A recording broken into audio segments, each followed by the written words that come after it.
Governor, just following up with Andrew, you've been unafraid to criticize Republicans when they don't stand up to Donald Trump.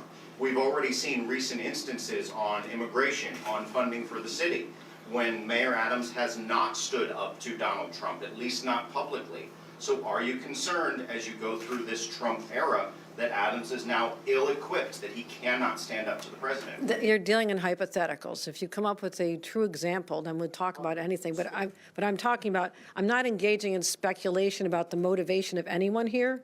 All I'm saying is I've got a job to do.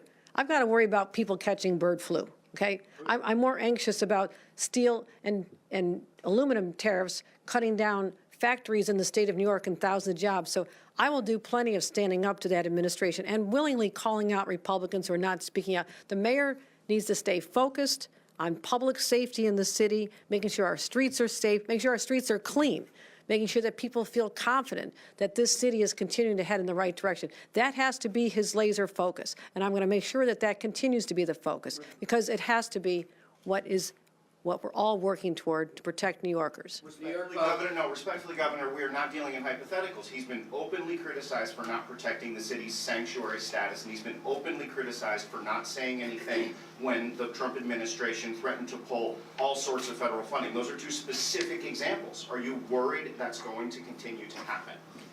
I will tell you this. I will proudly stand up to fight to make sure that the resources that we've counted on from the federal government continue. I did an event with Senator Gillibrand at a school on the Upper East Side on Sunday morning to call out this was when they were talking about dismantling the Department of Education, but I'm very concerned about Pell Grants. I'm concerned about Title I funding, which is over $5.5 billion that we get in the state of New York. I will continue to say, don't cut us off. We also send still more money to Washington than we get back in services. We get $93 billion a year from the federal government. And I want to establish a relationship of working together and not having to be standing up and fighting every minute. Let's just stop the fighting and continue providing the services that New Yorkers and Americans need across the board. I will be that voice.